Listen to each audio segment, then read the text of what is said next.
What's going on, guys? Welcome back to a brand new video in Pet Paradise, where today, guys, I'm here to talk to more so of the specific type of people for today. I'm going to target you fellow bird lovers, and even to break that down even more specific, I'm going to target first-time bird owners.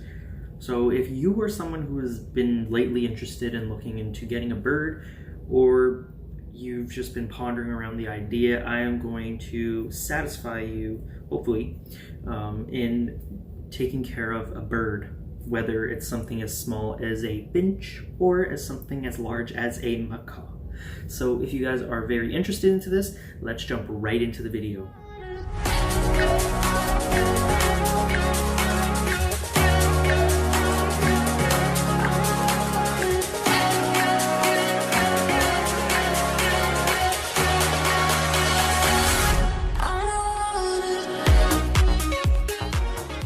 Alright, so let's get started, guys. So the first thing I want to talk to you guys is, first of all, I want you to know that in this video I'm going to be talking a lot about the downsides of owning a bird. The only reason why I'm doing that to you guys is because I want to be able to give you guys a truthful mindset of what it's like to have a bird. And if you are not bothered by that, if you guys are still if you guys persevere through this video and you guys are like, hey, I still want a bird, then congratulations, you are the right type of person for this thing. But it just brings down to the type of people. First thing I want to talk about. So the type of people for owning a bird is kind of an iffy topic because I don't want to offend anybody here, but at the same time, I got to give you the truth. So owning a bird is very, very difficult. The reason why I say that is because there's a lot of things that are, it's not like owning a dog or a cat where you can just reward it for good behavior. Birds are different, as in they see everything as a reward kind of deal. And they're more of like a toddler. If you want to know what it's like to own a kid without even having a kid, get a bird, because they're basically the same thing. It's always them, me type of mindset, and they want to get what they want, and because they always get what they want, that's why they're going to be that way. So one thing I want you to know is being patient. I would say the number one character trait you need to owning a bird is being super patient. If you're not patient with your bird, then you're going to get frustrated easily when things don't go your way, and you have to be able to make space so you can meet your bird's expectations and so your bird can meet your expectations. I mean, for as low as a budgie, it can live from 5 to 10 years, and from a cockatiel, 14 to 20 years. But still, that's still a large gap. That's a lot of time. They live for a while, so if you need to have a lot of time and patience with them. Another thing that I want to talk about is just basic bird care. You have to be able to trim their nails because their nails are very scratchy. They can get you, if they get you in the wrong place, you can definitely have a nice scar. But I'll get more into their nails in like another segment of this video. They need obviously proper attention. They're somewhat like a dog or a cat. I don't like comparing them to that because they're a little bit different, but in the sense that your dog, your cat, they want your attention. Well, cats are iffy, but dogs, they want your attention. They always want to be near you. That's true for birds too. That stays true for birds too. They are going to want to be near you. They want to be with you. They treat you as a member of a flock. Remember, birds in the wild, they're flock animals. Most of them, majority of them are flock animals, which means they want to be with a family. They're going to see you as their family member. They're going to see you as their flock member. They treat you as their flock member, so remember, you got to treat them the same way. If there's one thing that a bird owner can agree with me throughout this video, they could disagree with 100% of what I say, but one thing that they will agree with me on is that birds make a lot of noise. There's no such thing as a bird that's quiet, okay? A bird, every single one makes noise. That's how they communicate. That's how they talk. That's basically their main thing. Just like a dog barks, a bird chirps. And for talking birds, they obviously mimic sounds and they do stuff like that. So if you're not a person that can tolerate that type of stuff, then I'd reconsider getting a bird. I'm sorry, but it's the tough but cold truth. I'm not here to shower anything down for you guys.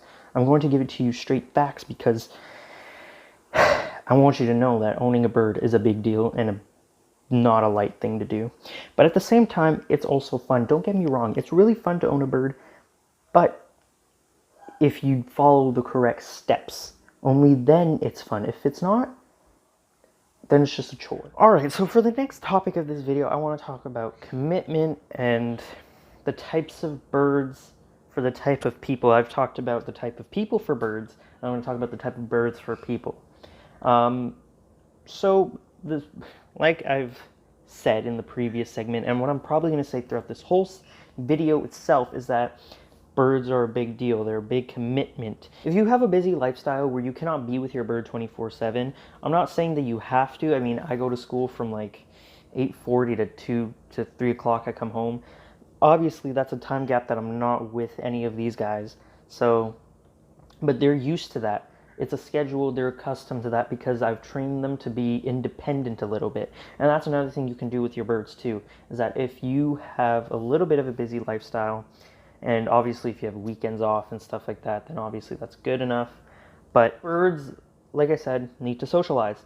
And that's another reason why it's okay for me to be away a little bit, because these birds have each other to socialize and have that type of connection. They're not totally alone. But if for someone that's busy and they have a busy lifestyle and they're by themselves, it's a little bit different because the bird has nothing else to do except be bored and locked up in a giant box with bars like a prison cell. But honestly, you have to be able to put in the time and effort. Obviously with summers and stuff, when you're off, I'm talking about for school wise, but obviously with work it's different. I understand that. But like I said before, busy. If you're busy, birds are not really for you unless you plan on having more than one. Of course, if you have two birds, like if you have two lovebirds in a cage, then that's a little bit different because they have each other to socialize. But like I'm saying, if you're just owning one bird, it's a bit difficult because of the sense that they're alone.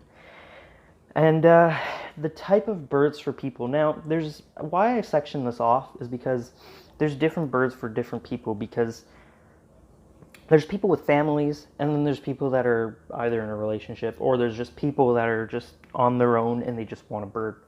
Now, for families, I would say that you have to be careful with that because you could have a lot of parrots, I'm not going to say birds in general, but a lot of parrot species, they tend to be one-person birds. That's an exception for cockatiels, budgies, and a lot of the smaller birds. They don't have to be one-person birds. They tend to be socializing with your family, and then it's fine. But if you have like something like a macaw or an African gray or a cockatoo or an Amazon or any of those birds like that, or even a medium conure, like these are small birds, but they also have big personalities. They tend to be one-person birds where they only tend to stick with one person. They don't, not all the time they can socialize with family. Of course, you can train them to be okay, I'm going to say okay, not best friends, but okay with other people and stuff like that. But they tend to have that one person they stay true to and trust. I can give you an example with Emma, my African gray. She's attached to my mom, and that's it. She tends to let my dad sometimes pick her up, play with her and stuff like that. But she's more so one person I can tell you she will never ever bite. With my dad, it's questionable. But one person that she'll never ever bite is my mom, because my mom has a trust with Emma. With cockatiels, it's different. Cockatiels can adjust to either one person or they can adjust to 10, 100 people. Now, that's an exaggeration, but you get what I'm saying. Like if you have cousins, if you have aunts, uncles, and siblings, mother, father, etc., the cockatiel can adjust to those people. Families, I would say go for a smaller bird, or if you don't mind having a bird that's just stuck to one person, that's also fine too. But just be wary that in some cases your bird that's attached to you might attack others. So it's also a level of, back to what I was saying, patience and training.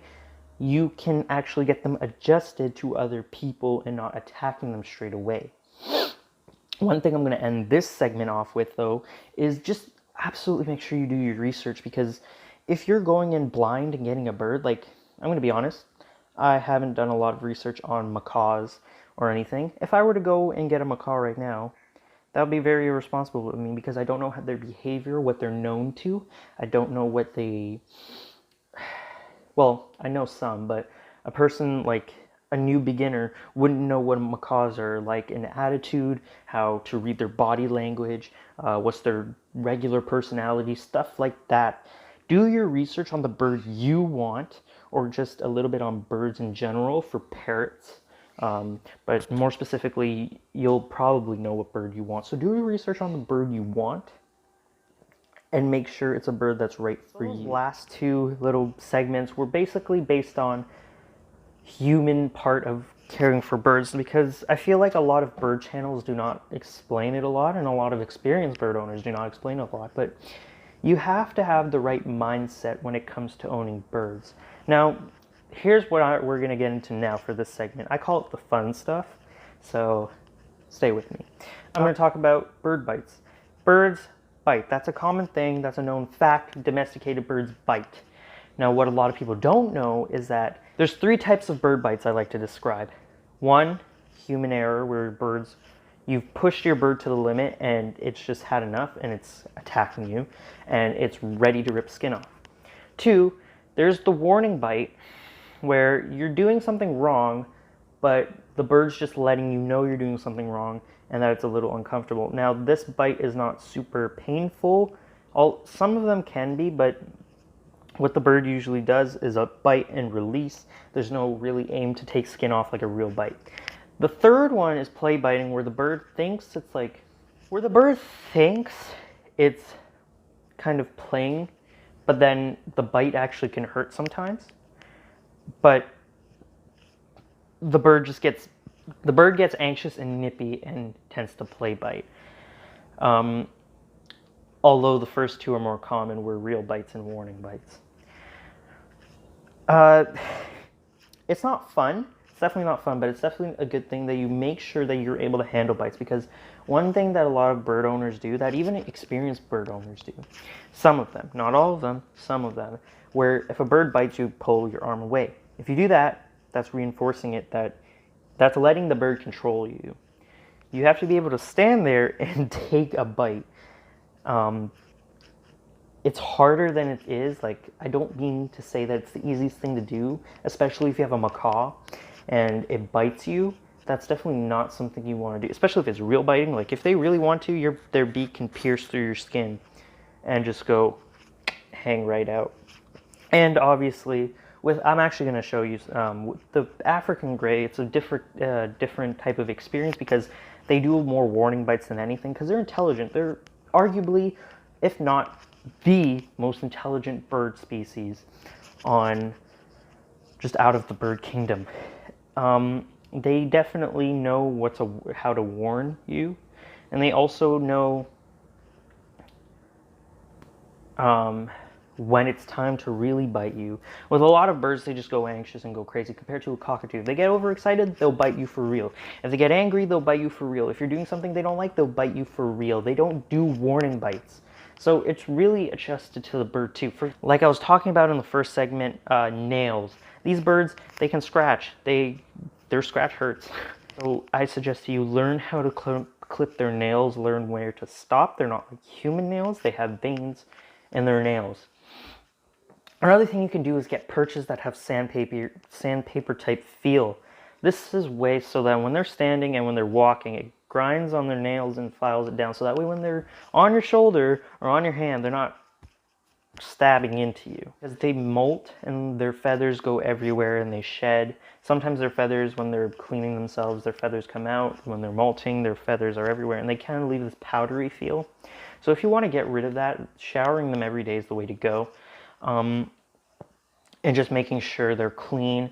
Even if it's with a spray bottle, just taking some lukewarm water and just spraying them with it while they're in their cage, that's enough. Or if your birds really like baths, you can give them a bird bath by like having a small plastic bowl, obviously not making the water too high, fill it up with warm water and putting them in their cage and letting them go at it.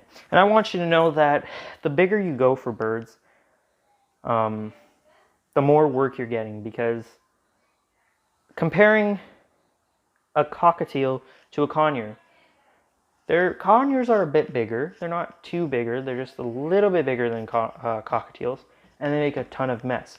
Now let's up that a bit to, let's say, a macaw. That's a lot of work to keep clean, to shower and all that. So just know, I'm just going to leave this segment off with, if you're getting a bird, know what you're getting into, because the bigger the bird, more the work. All right, guys, so we are down to the final segment of this video. So if you have made it this far, one, I want you to type in the comments below, parrot. I want you guys to type parrot. And that will let me know that you've made the majority of this video. And that means if you have not stopped watching, and if you still have this mindset of wanting a bird, congratulations, you are the perfect bird owner. Just one thing I want to, a few things I want to get over with it. These are little minor things, but just keep these in mind when you're buying a bird. Do not buy a bird for talking. A lot of people like to buy their bird because they talk. They see an African gray, they see a macaw, they hear it talks. They see a cockatoo, they hear it talks. They go out, they buy it, and now they're trapped with something that they realize is actually a lot of work.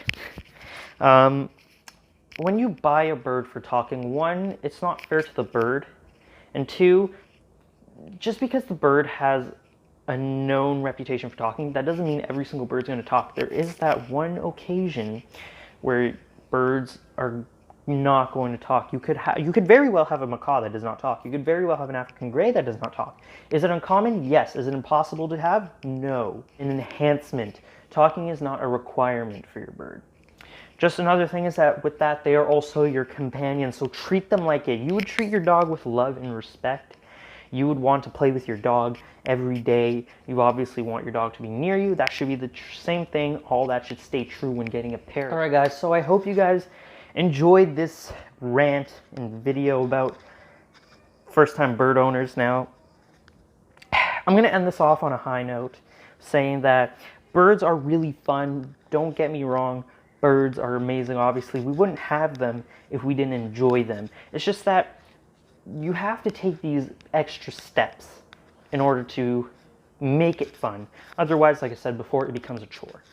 So, like I said, if you guys enjoyed the video and you guys are new, don't forget to subscribe, join Pet Paradise. If you guys are a bird lover, let me know down below in the comments section. And also, if you guys have any other questions about birds and stuff, let me know in the comments below. Ask your questions. I'm sure there's other fellow bird experts down here that know what they're talking about. You can always respond to them as well. I will respond to my best ability, but at the same time, if you know, don't be afraid to share your knowledge. And if you have made it through this video and you are still on board with getting a bird, congratulations, you're the perfect bird owner. And that's all from me, guys. I'm gonna go catch my breath, and I will see you guys in the next video. Peace.